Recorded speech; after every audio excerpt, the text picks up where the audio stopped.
Friends, आज मैं another set of English daily use English sentences लेके आई हूँ। सो आप अपना पेन एंड रजिस्टर अपने पास रखिए और साथ के साथ इन्हें लिखते जाइए और प्रैक्टिस कीजिए।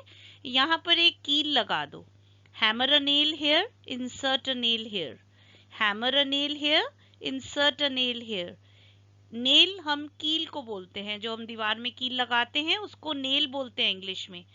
तो दीवार में कील लगाने को बोलते हैं hammer a nail. Hammer a nail here या इंसर्ट अ नेल हेयर। नाखून काटने वाला कहाँ है? Where is the nail cutter या where is the nail clipper. तो नाखून काटने वाले को हम इंग्लिश में नेल कटर या नेल क्लिपर कहते हैं। तो where is the nail cutter, where is the nail clipper. Where मतलब कहाँ है। मेरा चार्जर नहीं मिल रहा है। I cannot find my charger. मेरा चार्जर नहीं मिल रहा है। I cannot find my charger. मैं इस कील पर अपनी फोटो लटकाऊंगा। I will hang my photograph on this nail. कील को नेल कहते हैं। हैंग करना मतलब लटकाना। I will hang my photograph on this nail.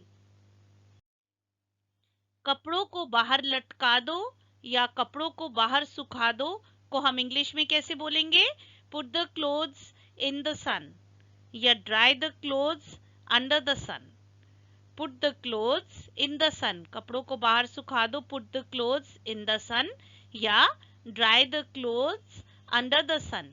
Dry करना मतलब सुखा देना। Put the clothes in the sun, dry the clothes under the sun. सूर्य एक प्राकृतिक सैनिटाइजर है। Sun is a natural sanitizer. Sun is a natural sanitiser.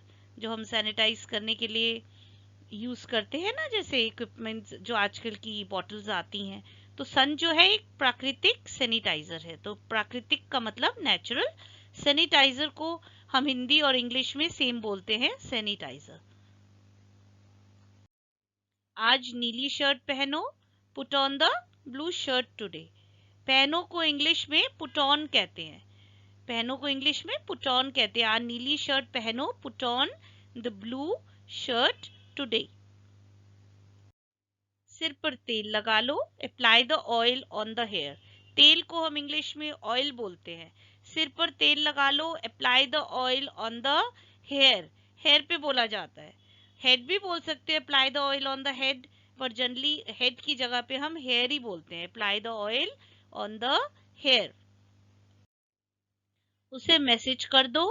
Message him या text him. Message him या टेक्स्ट हिम। आवाज बढ़ा दो। जैसे टीवी की आवाज बढ़ा दो, रेडियो की आवाज बढ़ा दो, तो बोलेंगे इंक्रीज। बढ़ाना को बोलते हैं इंक्रीज। आवाज को बोलते हैं वॉल्यूम। इंक्रीज द वॉल्यूम या turn the volume up.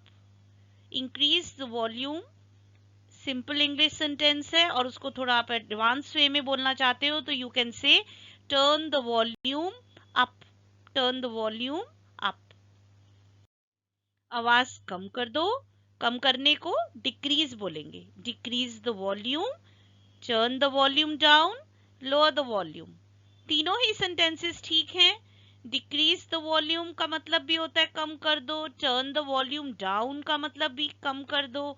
Lower the volume का मतलब भी आवाज कम कर दो। तीनों ही सेंटेंसेस करेक्ट है। अपनी आंखें खराब मत करो। अब इस हिंदी के सेंटेंस को हम इंग्लिश में किस किस तरीके से बोल सकते हैं? Do not spoil your eyes. खराब करना को इंग्लिश में बोलते हैं स्पॉइल, या बोलते हैं रियून, या बोलते हैं डैमेज। तीनों का मतलब होता है खराब करना। तो do not spoil your eyes, do not ruin your eyes, या do not damage your eyes. All the three sentences are correct. Do not spoil your eyes, do not ruin your eyes, do not damage your eyes. मुझे यह धारावाहिक देखना बहुत पसंद है। I love to watch this serial. धारावाहिक को English में सीरियल बोलते हैं। पसंद है को I love to। आपको कुछ भी पसंद है तो आप सेंटेंस स्टार्ट करोगे I love to eat pizza, I love to watch this serial, I love to play football. So I love to मतलब पसंद करना, I love to watch this serial. वह बुद्धिमान निकला, he turned out to be intelligent. बुद्धिमान को English में क्या बोलते हैं? इंटेलिजेंट। वह बुद्धिमान निकला, he turned out to be intelligent, he turned out to be intelligent। मुझे कुछ समय दें, give me some time, मुझे कुछ समय दें, give me some time। अपना परिचय दें, इंट्रोड्यूस योरसेल्फ। आप किसी इंटरव्यू में जाते हैं, आपको पहले क्वेश्चन ये होता है कि प्लीज अपना परिचय दें, इंट्रोड्यूस योरसेल्फ। इसे लगातार ना देखें, डोंट वॉच इट कॉन्स्टेंटली। इसे लगातार, लगातार को इंग्लिश में बोलते हैं कॉन्स्टेंटली। टीवी लगातार ना देखें, पिक्चर लगातार ना देखें, मोबाइल लगातार ना देखें, don't watch it constantly. Constantly मतलब लगातार। मैं अकेला हूं, आई एम अलोन। मैं अकेला हूं, आई एम अलोन। इसमें मेरा क्या दोष है? What is my fault in it? इसमें मेरा क्या दोष है? What is my fault in it? दोष को इंग्लिश में fault बोलते हैं, दोष को fault बोलते हैं। अपना ख्याल रखना, take care of yourself। अपना ख्याल रखना, take care of yourself। मुझे गाली मत दो, don't abuse me। गाली देना, रफ लैंग्वेज में बात करना को इंग्लिश में बोलते हैं अब्यूज करना। Don't abuse me, don't abuse me. तुम बेवफा निकले, you turned out to be unfaithful. You turned out to be unfaithful. बेवफा मतलब अनफेथफुल, बेवफा मतलब अनफेथफुल। वह कंजूस निकला, he turned out to be a miser. कंजूस व्यक्ति को हम क्या बोलते हैं इंग्लिश में? माइजर। वह कंजूस निकला, he turned out to be a miser। बकवास मत करो, stop talking nonsense। जब कोई फालतू बोलता रहता है तो हम उसको बोलते हैं ना कि चुप हो जाओ, बकवास मत करो। आज के बाद हम उसको इंग्लिश में कैसे बोलेंगे? stop talking nonsense, stop talking nonsense। सुई में धागा डाल दो, thread the needle, thread the needle। धागा को बोलते हैं thread, सुई को बोलते हैं नीडल। सो सुई में धागा डाल दो की जगह आज के बाद आप क्या बोलोगे? Thread the needle, thread the needle. इसे ध्यान से पकड़ो, hold it carefully, hold it carefully. सामान खोल दो, unpack the luggage, unpack the luggage. जो आपका सामान होता है, जैसे आप जो ब्रीफ केस लेके बाहर कहीं भी जाते हैं, किसी भी आउट ऑफ स्टेशन का भी, तो अगर हम बोलते हैं ना कि सामान खोल दो, इसका मतलब इंग्लिश में होता है unpack the luggage, unpack the luggage की मतलब कि ये ब्रीफ केस खोल के अपने सारे सामान को बाहर निकाल के जो भी अनपैक कर दो। Pack the luggage, unpack the luggage. Pack करना मतलब सारी पैकिंग कर लो, और अगर लगेज को खोल के सामान बाहर निकालना है तो उसको इंग्लिश में बोलेंगे अनपैक द लगेज। मैं जाने वाला हूं, I am about to go, I am about to go. About to go मतलब मैं बस अब निकलने ही वाला हूँ। जैसे कोई फोन पे पूछे आप कहाँ हो, तो आप ये नहीं बोलोगे मैं जाने वाला हूँ। From now onwards you will say I am about to go, I am about to go. तुम झूठे निकले, you turned out to be a liar, you turned out to be a liar. तो झूठ बोलना, झूठे को इंग्लिश में क्या बोलेंगे? Liar, LIAR, lawyer.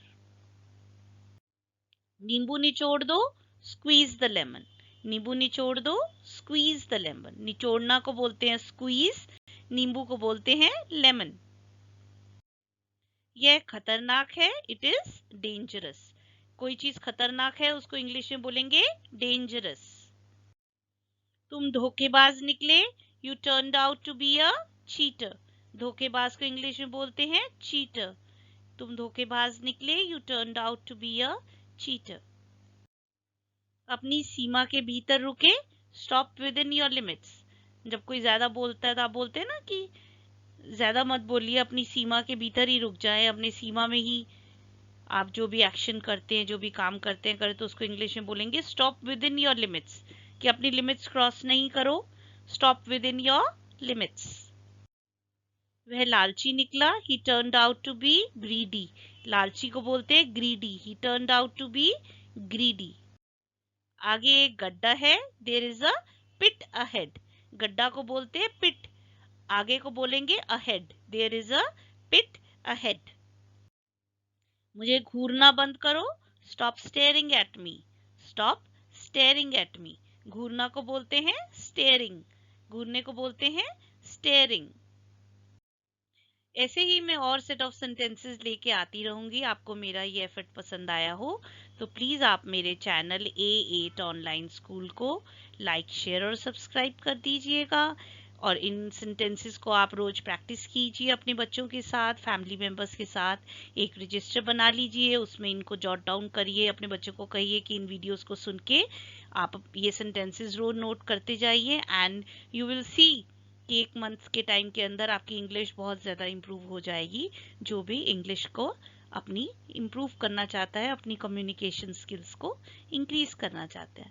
Thanks for watching friends. Thank you till the time we meet next. Thank you. Take care. Bye bye. Your host Alka Kapoor. Bye bye.